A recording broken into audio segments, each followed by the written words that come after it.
एक गांव में सुभद्रा और स्नेहा नाम के दो सास बहू रहते थे। वो दोनों ऑर्गेनिक सीड्स उपयोग करके ऑर्गेनिक सब्जियां उगाते थे। उसी गांव में रहे शेट्टी व्यापारी किसानों को केमिकल फर्टिलाइजर्स बेचता था। एक दिन शेट्टी उसके शॉप से गुजर रहे सुभद्रा और स्नेहा को बुलाकर ऐसे कहने लगा। ओ सास बहू, इस बार कौन से सब्जियां उगा रहे हो? इस बार ऑर्गेनिक सीड्स उपयोग करके टमाटे उगा रहे हैं सेठ जी। क्या? टमाटर? तुम दोनों पागल हो गए क्या? आजकल सभी किसान केमिकल फर्टिलाइजर्स उपयोग करके बहुत मुनाफे कमा रहे हैं, पर तुम तो ऑर्गेनिक फर्टिलाइजर्स उपयोग करके मार्केट में कम दाम में बिक रहे टमाटर उगा रहे हो। देखते रहो, इस बार तुम्हारे टमाटर की फसल में नुकसान होना कायम है। देखेंगे सेठ जी, इस बार हम ऑर्गेनिक पद्धति में ज्यादा टमाटर उगा के अगले साल तक इस गांव के बहुत सारे किसान हमारे ऑर्गेनिक पद्धति को ही अपनाएंगे। तब आपको पता चलेगा पागल कौन है। ऐसे सास बहू शेट्टी से चैलेंज करके वहां से चले जाते हैं। तब शेट्टी को उसके व्यापार में नुकसान होने का डर शुरू होता है। इस तरह थोड़े दिन बीत जाते हैं। सास बहू उनकी इच्छा से टमाटर के बीज जमीन में बोकर उसमें ऑर्गेनिक फर्टिलाइजर्स छिड़क के फसल को लगातार पानी रखने लगे।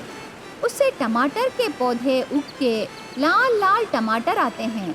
इसके अलावा सास बहू की किस्मत अच्छी थी, जो मार्केट में टमाटर के दाम अचानक से बढ़ जाते हैं। 1 किलो टमाटर का दाम मार्केट में लगभग 160 बिकने लगा। तब सुभद्रा स्नेहा से, स्नेहा बहू, मैं लॉरी लेके खेत के पास रखूंगी। इतने में तू सारे टमाटर तोड़ के उनको बॉक्सेस में भर दे। ऐसे सांस कह के टमाटर लोड करने के लिए लॉरी लेके आती है। तब स्नेहा जल्दी से टमाटर तोड़ के बॉक्सेस में भर के तैयार रखती है। उसके बाद सास बहू दोनों मिलके एक एक टमाटरों के बॉक्स लॉरी में रखने लगे। वो दोनों टमाटरों के बॉक्सेस लॉरी में रखते समय एक पेड़ के पीछे से शेट्टी ये सब देखकर अपने आप में ऐसे बातें करने लगा। बाप रे, ये मामूली सास बहू नहीं है, चालाक सास बहू है। ये दोनों तो अपना वादा निभा रहे हैं।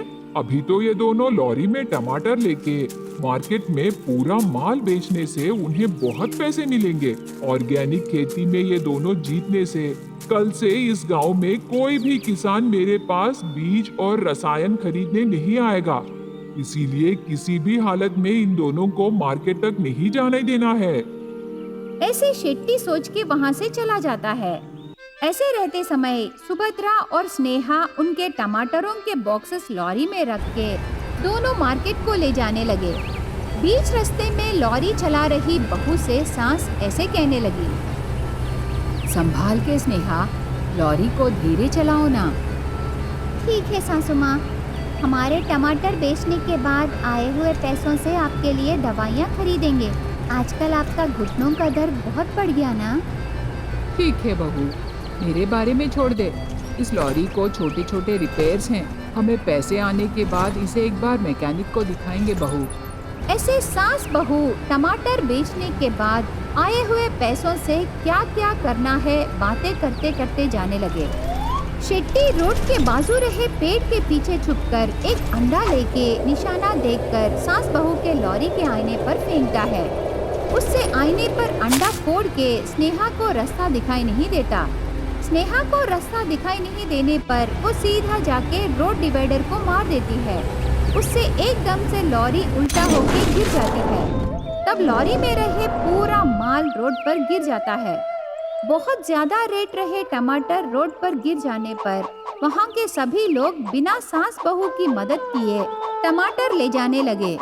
उसके बाद पूरे टमाटर लोग उठा के लेके चले जाते हैं। ये सब देख के शेट्टी बहुत हंसता है। थोड़ी देर बाद एक एम्बुलेंस आके सास बहू को फर्स्ट एड ट्रीटमेंट करके उनको घर पर छोड़ देती है।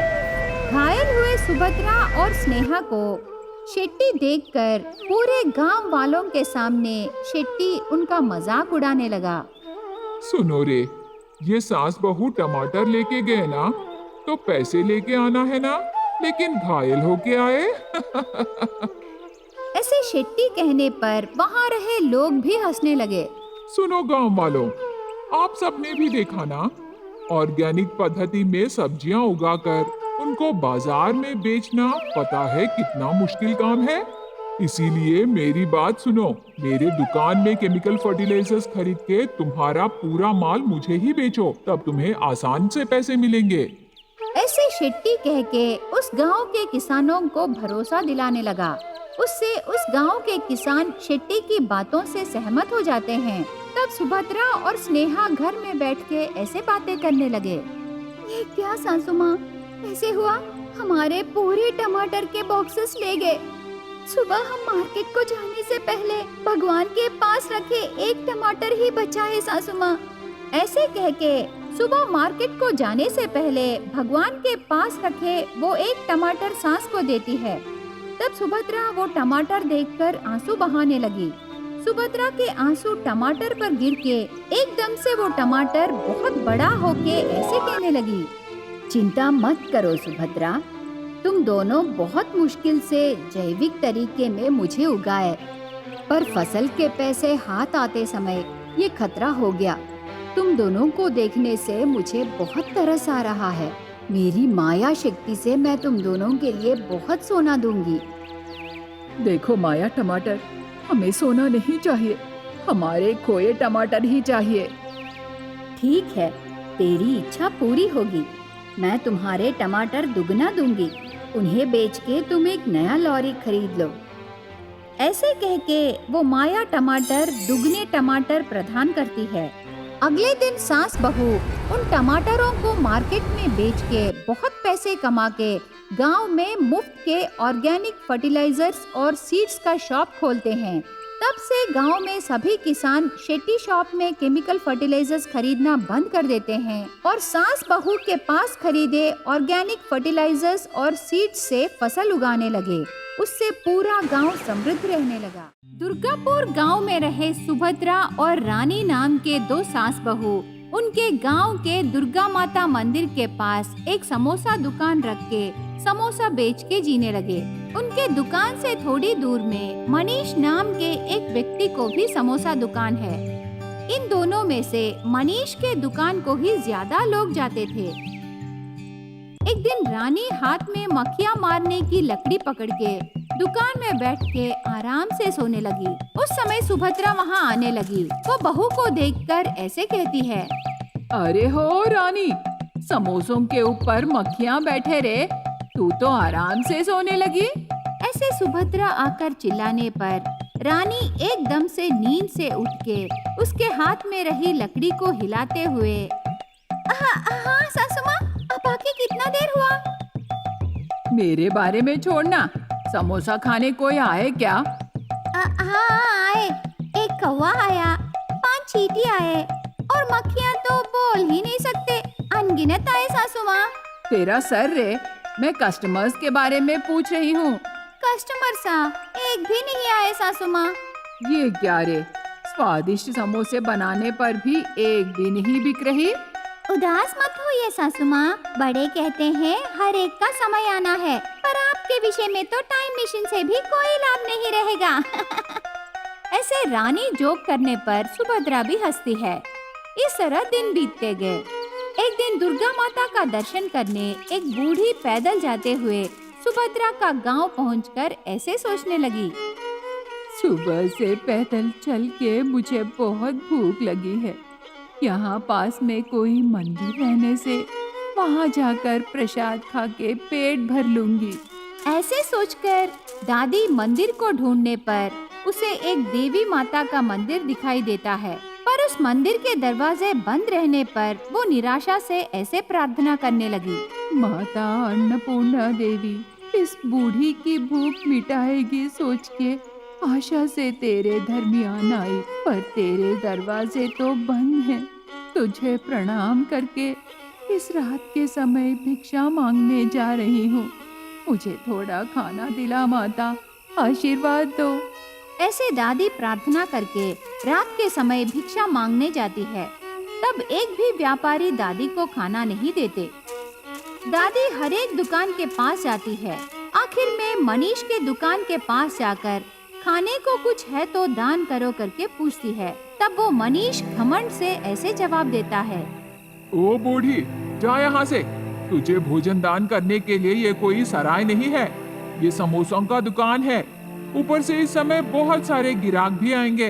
पहले तू मेरे दुकान से दूर जा। ऐसे मनीष दादी को शपथ लगा के वहाँ से चले जाने को कहता है। तब दादी निराशा से थोड़ी दूर जाने के बाद वो बेहोश होके सुभद्रा के दुकान के सामने गिर जाती है। उसे देख के सुभद्रा जल्दी से बूढ़ी के पास जाती है। तब वो बूढ़ी आंखें बंद करके ऐसे कहने लगी। माता, भूख लगी है। अन्नपूर्णा माता, बहुत भूख लगी है। ऐसे दादी भूख लगी है कहने पर सुभद्रा उसकी बहू को जल्दी से बुलाती है। अरे हो रानी, जल्दी से पानी और एक प्लेट में समोसे रख के इधर लाना। जल्दी आना रे। ऐसे सास कहने पर बहू लेके आती है। तब सुभद्रा पहले थोड़ा पानी बूढ़ी के मुंह पर छिड़क के उसे खाने के लिए समोसे देती है। तब वो बूढ़ी समोसे खाकर सुभद्रा को ऐसे आशीर्वाद देती है। अन्नदाता सुखी भव, देवी माता की दया हमेशा रहेगी। ऐसे दादी सुभद्रा को आशीर्वाद देके गांव से चली जाती है। अगले दिन सुबह घर पर हर रोज की तरह समोसे बनाने के लिए रानी उसके घर के पिछवाड़े में रहे चूल्हे के पास जाती है। तब रानी को गरम गरम समोसों की खुशबू आती रहती है। तब रानी ने ये क्या, चूल्हा भी नहीं जलाए और समोसों की खुशबू आने लगी। ऐसे सोच के पिछवाड़े में रहे पौधों की तरफ देखने पर पौधों के डालों को समोसे दिखाई देते हैं। उसके साथ उन्हीं से समोसों की खुशबू आने लगी। वो सब देख के रानी आश्चर्य होकर ये अजीब हादसा सास को दिखाने के लिए उसे घर से बाहर ले आती है। तब सुभद्रा पौधों को उगे समोसे सच है या नहीं देखने एक समोसा तोड़ के स्वाद देखती है। स्वाद देखने के बाद सुभद्रा ऐसे कहने लगी। आहा रानी, हमारे घर में उगे ये माया समोसे तो बहुत ही अच्छे हैं रे। ऐसे सुभद्रा रानी से कहते समय उन पौधों के पास एक देवी माता प्रत्यक्ष होती है।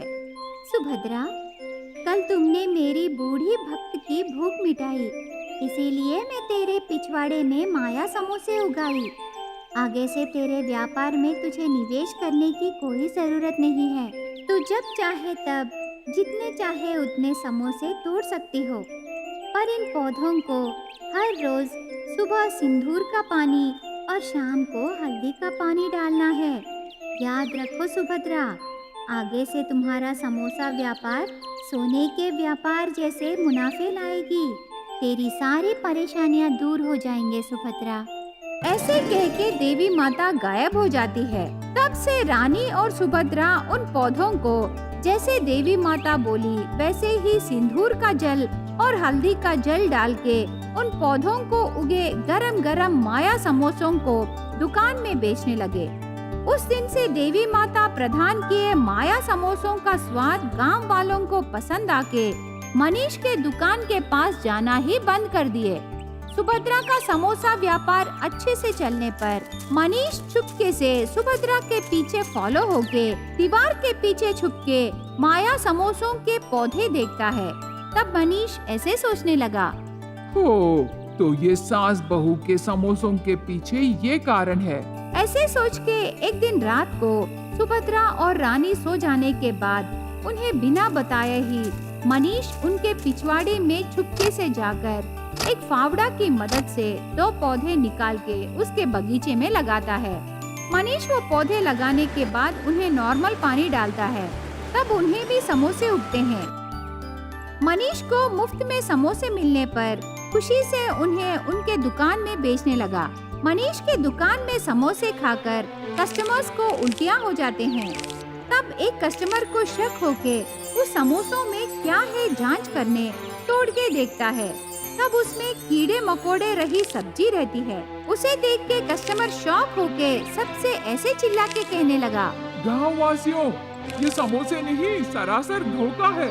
इधर कोई भी मत खाओ क्योंकि इन समोसों के अंदर कीड़े मकोड़े हैं। ऐसे चिल्ला के कहने पर गांव वाले मनीष को बहुत मारते हैं। उस दिन से समोसे खाने सुभद्रा के दुकान को ही आने लगे। इस तरह मनीष वो माया समोसों के पौधे चुराने पर भी उसे पानी डालने की प्रक्रिया मालूम नहीं रहने पर वो गांव वालों से मार खाता है। तब से सुभद्रा और रानी उनके समोसा व्यापार में बहुत पैसे कमाते हैं।